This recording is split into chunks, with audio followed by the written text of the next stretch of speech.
Hello, guys, and welcome to another podcast at Collaborator.pro. Today, I'm joined by Ravi Sharma. We met at SEO Mastery Conference in Vietnam, and I was truly inspired by your speech. And today, I would like to talk about how SEO specialist can become a chief executive officer and scale his own freelance services and build it as a huge machine as you did, because for now, as I'm right, do you have about 100 people in your company, right? 150 actually, more than 150 150. now. Great. So welcome, and thank you for joining me for today. Yeah, sure. Thank you for having me here, Alexandra. It was nice meeting you in SEO Mastery Summit, and you also did a great talk there. Oh, thank you. So before to start, I would like to make a small blitz just to warm up. And so my first question is SEO or sales? What is more fun? Sales for me now. It used to be SEO, but now more sales. Okay. Most underrated lead gen channel right now? Marketplaces. Marketplaces. Okay. Client red flag you run from? Client who want to do so many suburbs, especially local SEO. Okay. Discovery call must ask question? Have you ever done SEO before? Okay. Fiverr in 2025, love or leave it? Love. Of course. Hardest part of scaling a team for you? Yeah, the hardest part of scaling a team for you. Yeah, to find the middle management people who are senior SEOs, but they also understand management and growth. Okay, thank you. That's super useful. Okay, let's start from the beginning. Please share your experience, how you did what you did. I mean, how you scale your company from just a SEO freelance services to a huge company. Let's talk about it. Yeah, sure. So my SEO journey started back in 2009 when I was doing some small SEO gigs, running some automated tools like SENew, GSA, all those type of automated backlinks. But then in 2014, my wife, my business partner, my life partner also, so we decided to formalize whatever we were doing and start our own agency. So we started our agency in March 2015. Since then, we have been hiring more people because we have a clear vision that we really want to make an agency. We just don't want to be self-employed where you are actually doing all the work and then you just have VAs. We actually want to make it as a corporate running company where you have roles, where you have people who are doing good stuff. And it has been a 10-year journey now, so it's the 10th year, and today we are more than 150 employees, to be precise 156 people, including SEOs, mostly SEOs, content writers, HR team, sales team, and marketing team. And we have on in total 26,000 five-star reviews that speaks for our service. And we also do both client SEO, where we work directly with clients like businesses, and we also do white label SEO, where we work with other marketing agencies to provide our SEO fulfillment service so that they can scale faster. Is it hard to run a company with your family members? Everybody asks me this question, but I think maybe yes for some people, but Vinika and I, we have known each other for almost 8 years when we got married, and then we also took another 2 years to start company. So we knew each other from last 10 years. What worked best for us is we knew each other's weaknesses, because as a co-founder, everybody knows their strength, but nobody accept their weaknesses. Yeah. And if you have a life partner, your weaknesses, nobody understand your weaknesses better than your life partner. So we knew from the day one that I am the go-to person. I love talking to people. I love going around and meeting new people. So I'm the person who's going to take care of sales and marketing. And Vinika is the person who loves processes, working by book, creating SOPs. So she makes a right fit for being the chief operating officer. So that's how we have divided our responsibilities, that my role is to do whatever and get the client into our system. And then Vinika's role is to do all the magic and get a 5-star from the client. It's good that you can find a balance, because I heard a lot of stories that working with family, it's can be a challenge, but you succeeded it. Great. I would like to talk a little, mostly probably, about Fiverr, because I think this is the most interesting topic for every SEO specialist who would like to succeed and try to build their own services on Fiverr. Let's start from Upwork and compare advantages and disadvantages of Upwork and Fiverr. As for me, Upwork is really, really hard platform, especially for SEO services. If you are talking about design or development, it's good platform to start your own path. But I also had an experience working with Upwork, and for me, it was a huge challenge, and I didn't have enough. Enough. How I can? Okay, I tried to work with Upwork, but I didn't succeed because it was very hard to get applied to Upwork, because there is a huge competition between all SEO profiles.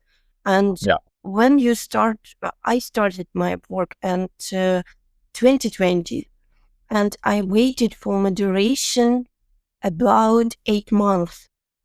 So I Okay. add some skills like Python, SQL, any other rare development languages just to get approved.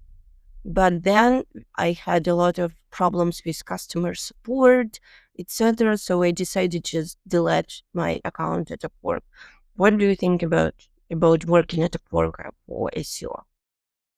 Yeah. So definitely Upwork, like, and all these platforms have their own entry barriers for new freelancers sometime, because there are already so many people out there. So with Upwork also, something strange happened with me when I started using Upwork back in 2015. Upwork was contributing a lot up till 2017. Like for the first 2 years, it was contributing 70% to my revenue in the agency. Oh. Yeah, we were like 20 people at that time. I still remember July. It was July 2017. It was March 2017 when I got up in the morning. I got email from Upwork that my Upwork account is banned for some unknown reasons. Mhm. Um, I I could not understand what I should be doing, because my 70% revenue gone, my 70% team will be sitting idle. I tried all the possible ways to get it back, but it did not work out. So it has its own story. I got it back after 2 years, so I kept on trying to get my account back. But yes, if I come to your question, then definitely positioning yourself in these platforms is very important. Mhm. Most of the time when freelancers struggle to get good jobs on these platforms is that they want good jobs from day one. It does not work like that in these platforms. For example, Upwork, especially for Upwork, you need to get your profile rating to at least 95% or more, or maybe 100% is the best, because there's so many 100% profile rating people out there, especially in SEO. So first step is to get your profile to that 100%. And to do that, you might have to do some small jobs that might not give you a lot of money. You might have to undervalue your hourly rate for some time, but take that time as a time to, like, the investment time to build your business, right? Because like any other business, for example, if I have to start manufacturing these glasses, for example, so I have to buy some machines, I have to buy some, like, rent out some land, build a factory. So it requires some capital. So similarly, when we start working on these platforms like Upwork, the capital is your time. So you might need to do some SEO jobs, some whatever profile you are doing at low cost. Maybe you think that you should price $1,000 for some particular service. You might need to have, like, let's say, have to work at $100 or $200. Does not matter, because initially you are just building up your profile. So once you have, like, say 50 reviews, or you have, let's say 100% rating, you can gradually increase your price, because now you can position yourself as more experienced person. And also, it's a very interesting question how we can get the first orders when we have zero history. It's very fresh account. Yeah. So I think it's actually easy to get your first project rather than getting your second project. Why? Because when you just make your project, all these algorithms of marketplaces will want you to win, because they want more sellers, right? So just you need to be just disciplined as a new seller. So just work like a job. Start at 9 a.m. and work till 5 p.m. whatever work time you work at, and keep on bidding for 8 hours. Keep on bidding for 8 hours. Keep on bidding for 8 hours, and keep on doing all those interviews. And don't just do a textual bid. Go and record some Loom videos why you are the great fit for the job, and tell about your experience of the Upwork. Then, okay, even if it is post job on the Upwork, but you have done, let's say, 5 years of experience, you have done hundreds of such similar job. Show that case, those projects, show those case studies. If you have some reviews on Google or somewhere else, show those reviews. So you need to build that trust. Definitely it's tough, but if you do video proposal and if you do good, it's not impossible. I know a lot of freelancers who start new and they succeed pretty good on Upwork. We can just create a short Loom with our personal pitch exactly to this customer, and briefly cover the website and briefly cover our own experience, just to show that we are real people and we are not spammers. I saw a lot of people, they are doing a lot of cold outreach and the messages are typically the same. Do you think it works? I think no. It does work. There are some automated bidding tools as well in the market that will, like AI based automated bidding tools. Um, it does not work. And I think when you try to play with these algorithms, these companies are smart enough, right? They know people are using automated tools. So just refrain from doing anything which is against their terms of service. Be a law-abiding user of that website, and do Loom videos. Keep it short, like 2 minutes. People don't have so much time now, so say everything in first 30 seconds. Don't waste your Loom bandwidth by saying, hey, hello, how are you, I'm good. Just the point that, oh, hey, Mr. Client, this is the project, this is your problem, I can solve your problem. And these are the steps. 1, step number 2, step number 3. And I have experience in all these 3 steps.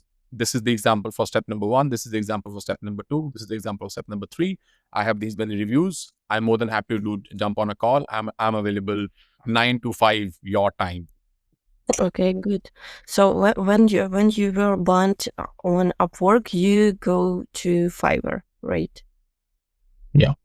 Oh, tell us please how how to succeed at Fiverr, because as for me it's a huge competition, and as you mentioned on your speech, you had about 20K of reviews in Fiverr, right? Yeah, so 26,906 reviews as of now. Oh, it's a lot. It's a lot. So at least you sell 26,000 of gigs of pro. Okay, wow. That's really a huge win. So tell us, please, how we can repeat your success. What are the main points which we should focus on when we try to create our own gig, our own profile? And maybe if you can even share to us, it will be the biggest advantage, the best. Yeah, definitely. So first of all, I think the first thing, even before creating let's say if somebody's starting out new, right? Even before creating your profile, I think the first thing is to go and read the terms of services and the tutorial that Fiverr has created. So they have such a good tutorial and such good community out there. They explain all the things very good. They'll tell you what type of profile pictures are working good, what type of profile videos are working good, what type of background you should keep, whether you should record with a professional DSLR camera or with your phone, what type of background it should be, what you should be speaking. They also share a few sample videos, and then take help of ChatGPT or other tools to create some script. record some nice video, use CapCut or any other tool to modify, make it good, like these things, and then try to understand what are the various categories that exist in your services that you want to offer. For example, if you want to do SEO services, for example, local SEO services. So for local SEO, go on Fiverr, search for local SEO, and see what other people have written in their gigs, what services they're offering. Are they full SEO packages, or they are just on-page SEO, backlink packages? What type of services are getting how many orders? Because you can actually see on Fiverr for every gig how many orders these people have, how many reviews they have got. So more reviews means they have got more work to do, right? Yeah. Also see what top rated sellers, because there are some levels in Fiverr. So you need to understand all this theory before you build your account. There are levels. When you create your account, what level you start, what are the criterias and rules to upgrade to the next level. So read all the theories, spend 2-3 days. It won't take a lot of time, but spend those days. And if possible, try to start joining all these webinars that Fiverr does. There's so many webinars that they do to help sellers succeed. Because I know I've been to so many webinars that they have done. So they are so helpful because they want us to succeed. Because if we succeed, then Fiverr succeed as a brand, right? So once you're done with the theory, implement everything in a very good manner. Don't just think it is a Fiverr profile. Think it like it is a branding thing you are doing. Create all your images as best as possible. Create a video, profile video. Try to create gig videos as well. Do SEO to sell your SEO. I mean, the Fiverr profile and gigs, they're probably very close to product cards on your website. So it's super important to build your EAT through the platform. Okay. And it's a tricky question, but what do you think about Upwork comparing to Fiverr? You said that Fiverr really takes care providing good webinars, videos, a lot of learning materials just to get you succeed at their platform. Do you feel that Upwork is a little bit outdated? I don't know. We are talking about SEO services, so about comparing Fiverr and Upwork. Do you think that Fiverr is really better in this case for selling your services? It works better for me, I'll say, but it's not like true, because Upwork also does very great webinars and they also have nice customer support team. But I think sometimes you just, like, for example, if you have 2 e-commerce websites in your country, people have their own preferences, right? So I like Fiverr because I just like their UI, their UX, and it's also the different approach that Fiverr has. Because on Upwork, I have to still chase the clients, but on Fiverr, I'm putting up my services, and then clients are reaching out to me. So it's more of inbound thing that happens on Fiverr. And as SEO, I just love inbound. I don't like outbound a lot. So so that's why I think Fiverr works better for me. But Upwork also works better. There's so many people doing good revenue on Upwork. But I think support wise, I don't have a lot of experience with Upwork webinars and all those stuff, but I know they do good. Fiverr team, definitely they do better. Okay. And also the question about how to pack your own services on Fiverr. What do you think? What kind of services should we focus on when we creating our own profile, our own gigs? Because as they see, there is really a huge competition on Fiverr, and I noted that when you try, for example, to sell your backlink services, it's very important to create a unique angle and unique approach for your gig. So maybe you can share some actionable recommendations or tips how we can create our first gig and sell it. Yeah, definitely. So it starts with just like SEO, you need to do some competition analysis. Go and see what's working on Fiverr. For example, if you want to start selling backlinks, there are so many backlinks gigs out there, but there's always gap. Like for example, I was looking at um few weeks before, I searched for legal SEO. I couldn't find any good legal SEO, like a full service gig on Fiverr. So I found a gap. And then if I create a gig on that legal SEO, I'll be the only person, or maybe competing with very few less people. Rather than going on a broad category like SEO or backlinks, go very niche. For example, backlinks like guest post for dental industry or healthcare, for example, guest post for legal industry. So those type of gigs still get, like, you get less volume in terms of orders, but you start getting some orders. So position yourself very good. One of the other thing that is very cool in Fiverr is that you can create multiple gigs depending upon what level you are. So let's say if you are able to create 10 gigs, so it means you have 10 products to offer. So just think like if for example, for us, because we don't sell backlinks as of now, we don't sell any once-off thing. We sell full service monthly SEO on Fiverr.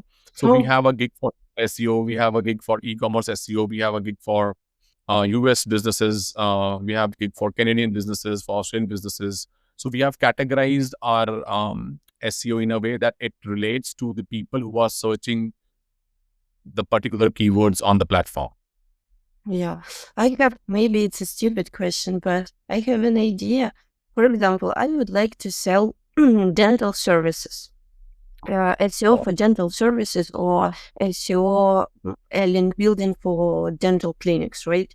So recently I did a research on SERP, and I saw that there are a lot of landing pages of different link building companies.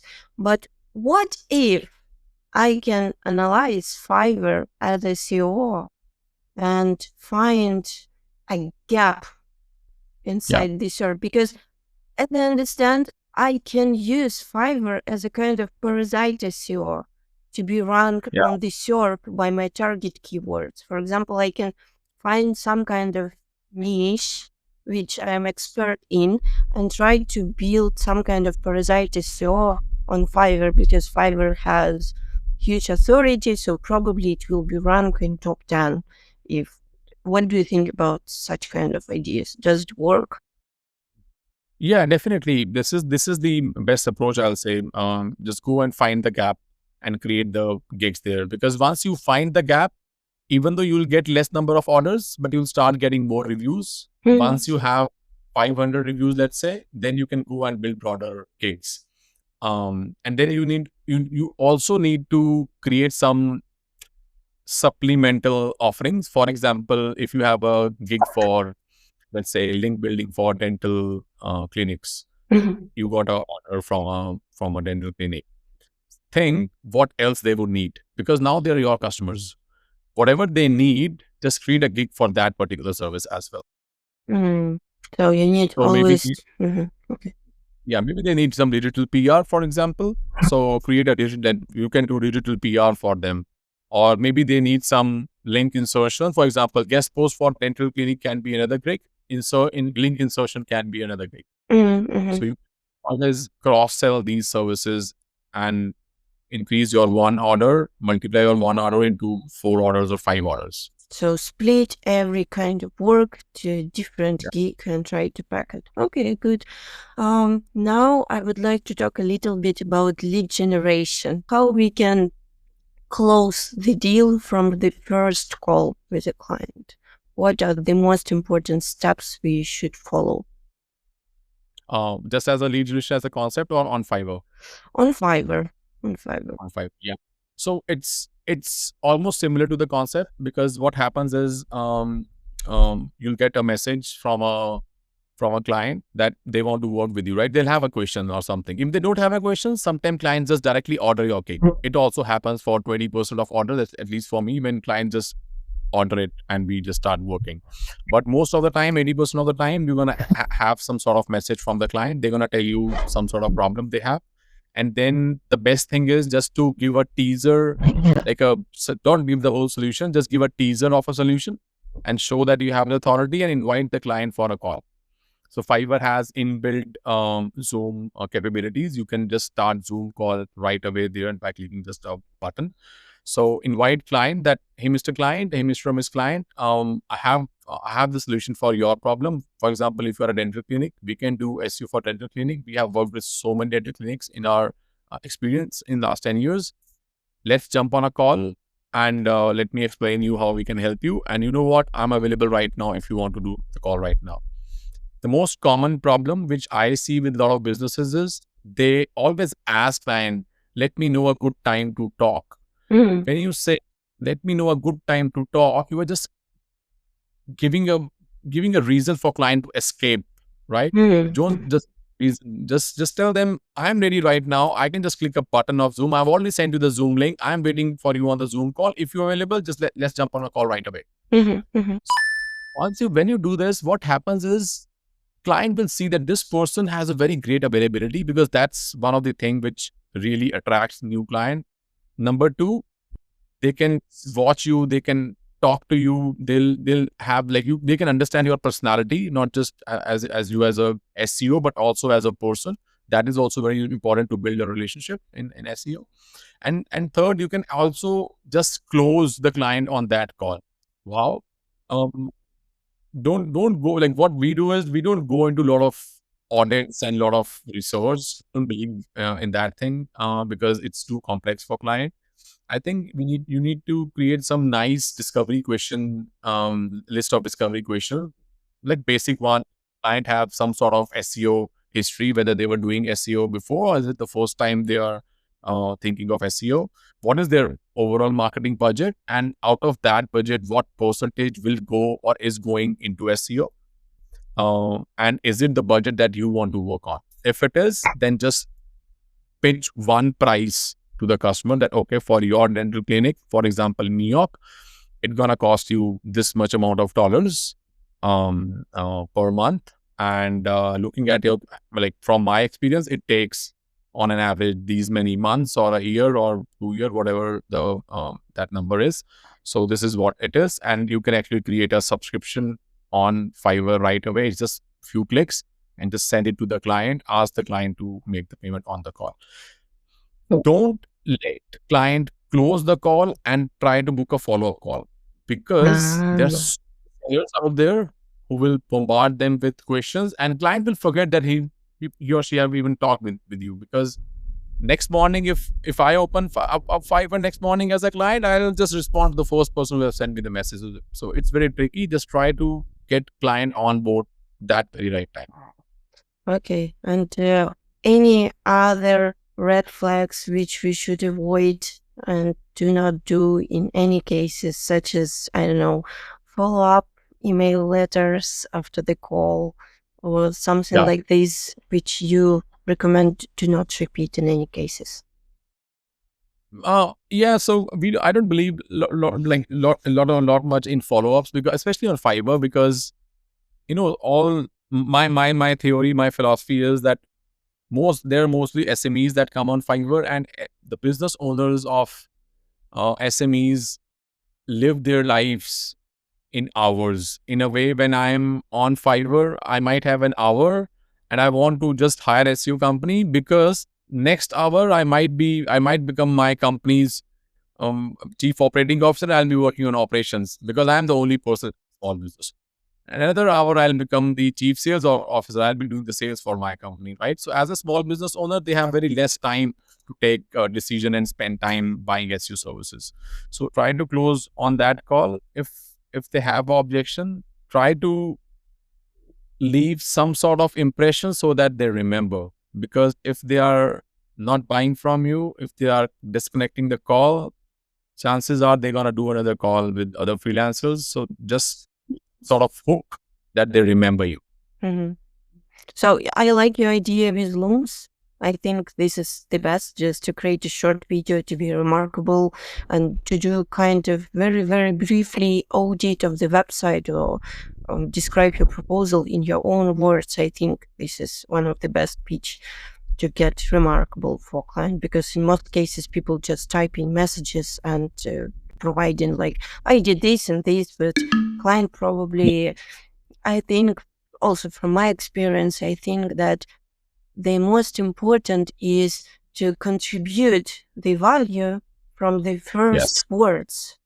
Never mind Yes. if it's a message or if it's a call, you should provide your value.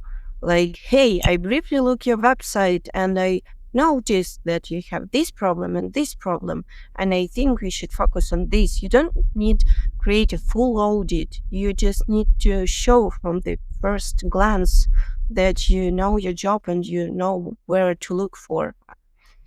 Yes. Yeah, I think this is the best. Okay, and one more question about those platforms.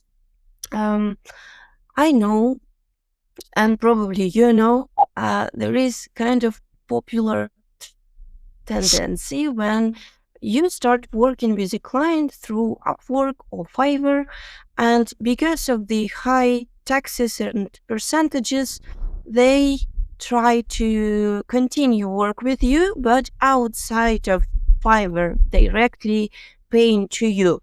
What do you think about such kind of strategy? What kind of risks do we should know about? So let's talk about it.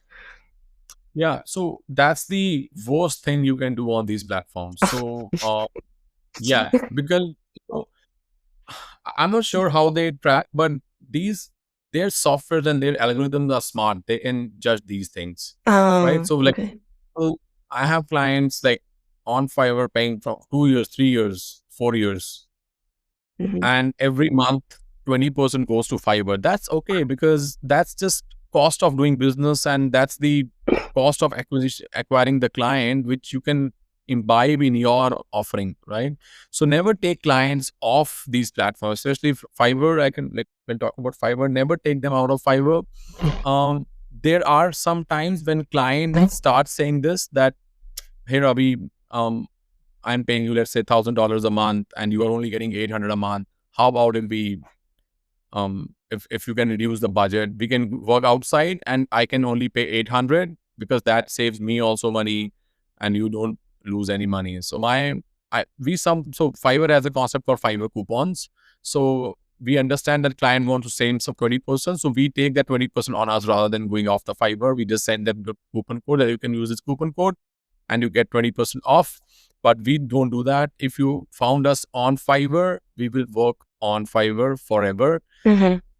Not even for those clients, but also sometimes clients reach out to me on LinkedIn, sometimes on Facebook, that, hey Ravi, we found you on LinkedIn, on Fiverr, sorry, and reaching out to you here, if you want, if we can work outside of Fiverr. I said, no, if you have found us on Fiverr, we're gonna take all the payments on Fiverr. We can chat outside, that's okay, but when the project starts or the commercial, that only happens on Fiverr. So never take clients off the Okay, so Fiverr. you highly do not recommend to go through outside the platform, right? Okay. Yeah, because probably because of its, I heard a lot of stories that Upwork may ban you for this because they even analyze links inside your messages, emails. So Yep. it can be kind of penalty. Okay, and now let's talk about expanding the market.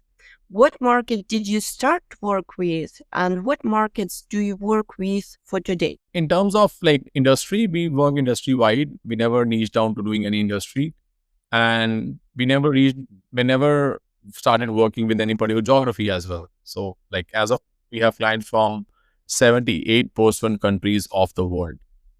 So our clients map is like grade all the areas. So, because what I believe as a SEO, as a concept, it's still same if we have to do a local SEO for a Australian business versus a local SEO for a Indian business, for example. The concepts are same. The 10% differences are there. They might have other, like, some different business listing sites. They might have some other. We might need to do some local outreach in a different way in both the countries. That are the only things that are different. But as a concept, SEO is SEO. So all geographies as of now and all industries as of now. Okay, and now you're working with different time zones probably. And what about your team? Is it hard to manage a team when you have clients through different time zones? Because I think it's a huge challenge when you should keep a balance between your client's time zone and your team. Any tips, recommendations? So as a service provider, I think clients are the king, so you can't ask a client to come on a call early morning or late evening. So you have to have your own team. So you can have a sales team. We have sales rep. We have appointment setters who work 24/7, Monday to Sunday, 3 days. So if you send us a message on Fiverr, that's like our average response time throughout all the messages that we have done ever is 1 hour. So we reply in minutes. So you hire especially a support manager who is ready to answer 24 hours per day. So you can have three people with 8-hour shift or 2 people 12-hour shift, whatever the rules are in the respective countries. But 8 hours shift, 3 people taking care of 24 hours, that works pretty good. Okay. So, and for today, all your team is working in one time zone, or they also split it through the world?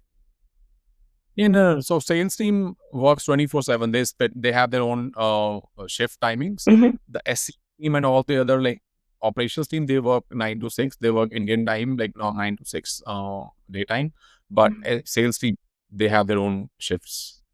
On Fiverr, you should be very, very fast. Not just Fiverr, any sales. If you want to sell, you have to be fast. If you are a slow salesman, Yeah. I've never met a slow salesman. Okay. And I wanted to ask you, if you don't mind, maybe can we open a Fiverr, just go through gigs and profiles, just to take notes about what we should highlight and what profiles really looks nice from your opinion? Because as for me, Fiverr is a huge jungle for me. I know this is a cool platform, and I also use it to order some stuff, but I have never think about to sell own services on Fiverr. So I think our viewers also will be very glad to see your personal opinion on how you should follow Upwork. So you can, for example, share your screen and we can go through Fiverr, and I will ask some questions on it. So this is what you see when you log in as a buyer on Fiverr. I also buy a lot of services. So let's search for local SEO maybe. Yeah, you see me here. It's pretty high. Yeah, but I noticed that there are a lot of images that are like wider a little bit. Is it a bug of Fiverr? No, that's how it is. And they just have designed it just like a small screen. I think it's the same domain, like a desktop screen. Okay. Putting up your photo actually add some personality. That's what I talk in my talk. Also, I always talk to all the entrepreneurs out there that even though you don't want to do a personal branding in that way, but you founder led or person led organizations perform better. So put your photograph out there, put your videos. So in general, the category page of Fiverr, if I can say category page, okay, let's name it category page. It seems like thumbnails, photos on YouTube. Like they're very bright, they're very bright, colorful, and clickbait. So I think we should follow some kind of YouTube basics, how to make a cover image to make it more clickbait and more engageable for people. Yes, your thumbnail should have a bait. For example, rank number 1 local SEO, 26,000 reviews. Doing SEO since 2011. So whatever important. So we try different images and then we see which images are performing well. For example, this particular image, this particular section is not printable. So yeah, I won't do this. We can see any text. It's too small. Yeah, it does not say. And for example, this gig, it does not say what's the benefit. It just tells the features. So it's a Fiverr exclusive gig, bestseller, local SEO pack. How does it help me if I'm a business? It does not help me, right? So it should talk about your thumbnail should talk about the benefit of your service, not the features, normal features. For example, this gig, it is the exact example of features. So it says local SEO, Google business profile, NAP citations review, on-site SEO. So this is just feature of doing SEO. But how about if we can change this image, for example, and say, will optimize your Google business profile, will and some advantage of having an app consistency, and why on-site is important for for SEO. So some sort of benefit should be there. Mhm. This one is also not bad. It's just font size is small, but they have some call to action like increase visibility, increase traffic, increase phone calls and leads. That's what a business owner want, Yeah, but right? the font is so small. That's the problem with this one. I think if this person just increase the font size of this particular thing, it will really help. Mhm. This Okay. one's also not bad, like just straightforward. Be number one in Google, local SEO, Mhm. simple, Okay. simple. And this one is too complex. Google stacking, I don't know. Yeah, What does this? I don't understand what they call this gig. Yeah, so What does it tell? yeah, so no technical jargons, right? So your business in three packs, not very professional, but still tells the tells the purpose. And Yeah, it's interesting to see that you see the second screen is full of white screens of Google Maps. So they're yes, quite poor. And when we scroll to the second screen, we see that those gigs performed mm, not the best way, just because of the poor cover image. yeah. Okay.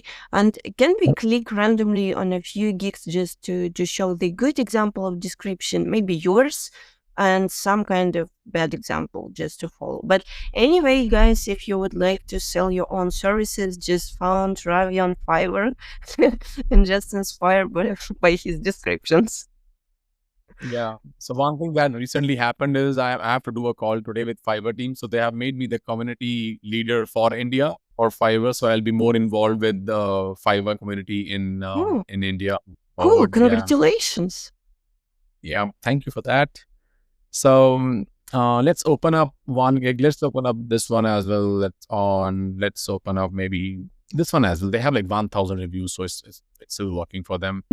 Mm, so So working hard and consistent help you to get all these badges. Like we have like this is the top level of badges that you can have. So we are top rated and we are vetted pro. So there's no other badge. There's no other level after this. This is the maximum level.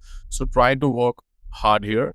Oh, sorry. And then it's also says that I have 32 orders in queue. You don't have a lot of control over this because you want more orders, but sometimes having more orders is also bad, and sometimes having no orders is also bad when client look at your gig. So you Hmm. need to find out the right number of this thing. All these things you don't have control, it just comes to you automatically. If you have sellers, if you have buyers who are coming again and again, if people are coming back, so you get these type of orders automatically, like these badges automatically. um then put up the clear packages, like whatever the prices are. So you have to put some sort of prices here, and then Just a very, very simple question. How you how do you determine what amount of price should you put to your gig? How can we calculate it to be on the market fit? yeah. So it depends on this page. For example, I Yeah. see there yes from 110, $100, $100, 245, 395, 1,200. So when you put 1,200, you might get better client, maybe high paying clients, but you'll get more competition. Like this person has no review, so it's not working. Maybe I don't know. And Um, when we yeah, doing our first gig on Fiverr or any other platforms, is it good that we can put the lowest price because we don't have any orders and we would like to catch the first client? Is it a good strategy to provide the minimum price which you can work for this service? yes, I think. But don't put a price that is a loss for you. Just Mm. maybe the price which is less profit or maybe Okay. no profit. That's okay because that's the investment you are doing, and you're Mm. also building up a profile. You're getting more reviews. Reviews is also money on marketplaces, because when you have more reviews, you can get more money. Mhm. So yeah, so just like, for example, you can put $100 or something, right? As of now, get this number, and you can definitely get some order with this. I'll come here. So this is the description of what we have put in this particular gig. Very clear. Like you Yeah, just follow each point, so it's super clear to follow your description. yeah. It does not allow a lot of styling and all those stuff, so you have to keep like text only, but just don't put big paragraphs. Let's see how other people have put here.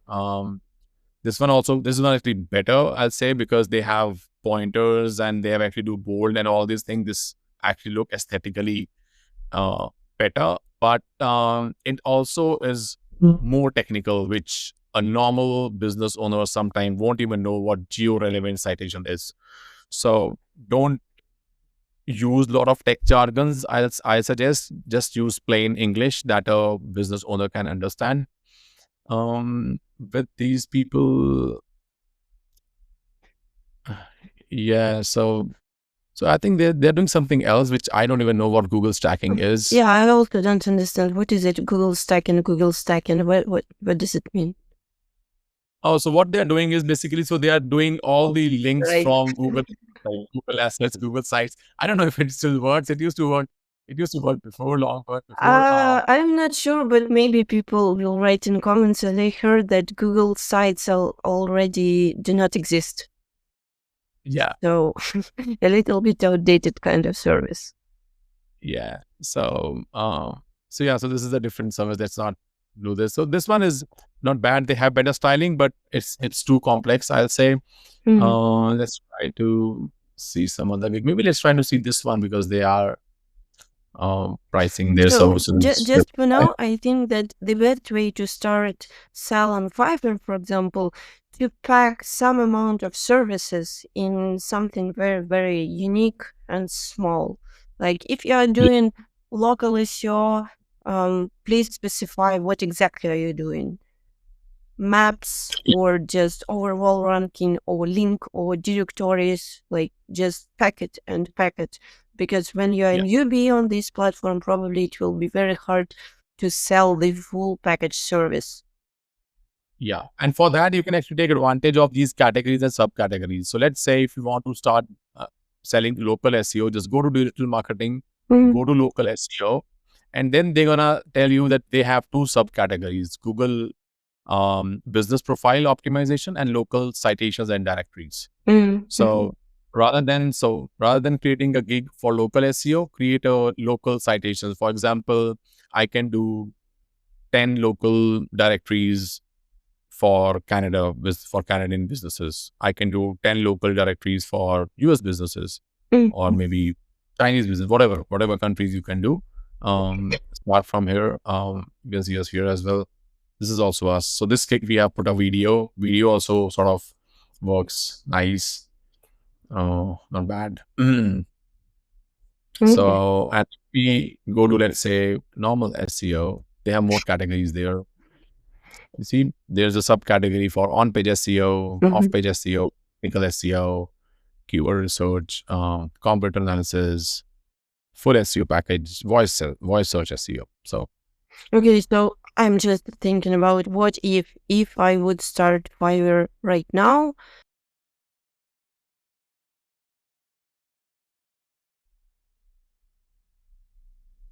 yes,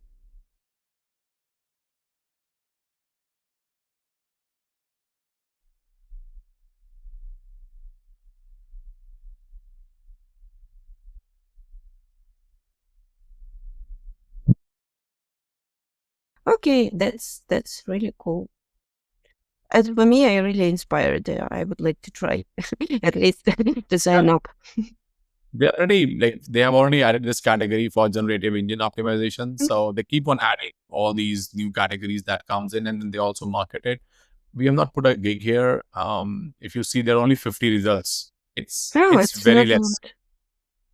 Yeah, it's not more, because if you see like normal local SEO, there might be like 5,400 plus results. So Can we scrape it? Oh, this data, I'm not sure. I don't know. Maybe yes, with some web scrapper. I've never done that, so I don't know. I'm just thinking, I'm sorry, I'm just thinking as the typical SEO, just to scrape, to find keywords, to find the gaps. Yeah, I think you can scrape if or not. Okay, never mind. But I think you Yeah. can. You can, for example, find all the categories related to SEO and extract by Screaming Frog the results of category geeks, and for example build some kind of pivot table to analyze, right, Yeah. what category are very very competitive and what categories are less competitive as generative engine optimization. Cool, cool. No way to actually find a gap there. But they also have their own keyword research tool. When you log in as a seller, you can see what Yeah, keywords are giving okay. you a good. They have a like a basic keyword research tool, which is also very good. Mhm. Okay. Good. And okay, I think we covered a little bit. Thank you for short demonstration. I think it as for me it was super useful. Thank you for this. I have also a few questions about the process. You have a huge team and company. So when you get new order from any platform, how you build the process of managing and delegating to your team, and probably you have such a lot of work, so it's really hard to manage in a very good way. So this is the biggest pain of every SEO company and Yeah. services, managing and delegating. What do you think about it? I think it starts with your co-founding team. So you need to have a strong co-founder with different skill sets. Like for example, with us, Vinika is so process oriented, so SOP oriented. So we have all those processes, all those standard operating procedures for every basic thing. As small as, for example, if we have to send a email outreach for example for link building, there's a set protocol how to use it. If we use Pitchbox internally, so Mhm. how to get the sites there, how to assess those sites, which sites are good, what are the red flags that you have to see in the sites, and if you are analyzing the sites data, then how to go and see data in Ahrefs, how to see the organic search data, if it's going up or down, if the traffic is stagnant for the website. Don't get influenced by just the DRs can be manipulated. So all those SOPs are made, so everything is written. If that written SOPs, anybody can just, if anybody like don't even know understand SEO, what SEO is, if they just keep on doing whatever steps we have written in our SOPs, they can start ranking websites. Mm. So be as detailed as possible. It takes time, but once you have those SOPs, then you need to, the second task is to have the right set of people who are culturally fit in your organization. No. Because yes, so look, for example, we have our DNA at Webomaze: ethics, integrity, loyalty, and transparency. So when I take all the interviews, so whenever I'm taking any interview, I check the candidates for these four characteristics. I'm totally okay hiring somebody who's less experienced in SEO but have all these four categories, because we can train that person. He or Mhm. she can learn other people. But if let's say we found a very great SEO with, and I really believe that this person might have some problem with one of our DNAs, we won't hire with that person. Okay, so Whatever. soft skills really matters, right? Yes. And they should be right culturally fit, because when they are culturally fit, it's very easy to delegate and get the work done. Yeah, So, and then totally you agree. need to create your own processes of delegation. So, like simple ways there. Like I can talk on delegation for 1 hour, but we use some tools for delegation, like how to delegate the task, how to tell that if he needs some help, how that person can take help, and from whom he can take the help. And then every role is has every position or every designation in the office have one role and 2 to 3 goals for their job, and every goal is linked with some sort of KPI. Mhm. So that is very clear to everybody in the office, what they have to do. and what they not have to do, right? Yeah. And what you mentioned right now about tools for delegating, can you mention, please, a few of your favorite tools? Oh, so tools like one of the concept, one of the it's a internal made tool. So what we call it TRATRS. Like the most common problem which I see is people use some sort of product management tool, maybe Asana or Basecamp, and then they assign tasks to somebody. So the problem with those tools is they have some problems. So what we use is we use a tool called TRATRS. Mm-hmm. I took somebody some business coach. I don't remember, but so T stands for the task, and A stands for the action item. For example, the task is add a blog post, right? So action item should tell log into WordPress. This is the password. This is the username. Go to this section. Click here. Click add new post. So all the action items. T and who's responsible? T for task, R is responsible, A for action items, how to do it, and then T again for timeline. By when do you want it? TRATRS, and then R. The next R stands for reviewer. Who will review it? If I am giving task to somebody junior, I should not be the reviewer. If I am reviewing the task, I'm wasting my time. So somebody has to review it, and then in the last S stands for supporter. If that person who's responsible for the task, does he need somebody else support? So that person has to be there. So TRATRS, task, responsibility, action points, timelines, reviewer, and supporter. So this Cool. every task that goes into this Excel sheet format, it works pretty good. Cool. And a few more questions about delegating and managing. I think that you really succeeded in. So I would like to ask you, maybe you can also recommend any kind of books or videos which we can attach for these videos just to learn more and to get more inspired how to succeed at delegating. I'm I'm a very bad reader, so I don't read a lot. I'm more of a I think self-made and self-rule creator person. I try to create my own processes rather Okay. than following somebody else's. But I'm not a very good person to recommend books and podcasts. I'm Okay. Anyway, we can follow you to follow your own thoughts and your own stories, how you deal with it. I share a lot of stuff around this on my LinkedIn. I recently started doing my YouTube as well, so I'm trying to share some stuff out there as well. Okay, good. And one of the last questions, what next for your company in 2025? Yeah, so we definitely, just like all the other SEO companies, we are working on how to adapt with AI more, how to take help of AI agents. And then also from my side, I'll also keep on growing the revenue. So we also have some targets there. Yeah, so primarily these two things in 2025. Did you have a chance already to set up any kind of useful AI agents for your internal teams? I know Venica, they are trying some agents. They are already, but because we have like so many projects, we just want to roll out easily, like not just for. So I think they are doing some. What I know is they're doing some beta testing with few tools, with few AI agents that they are trying.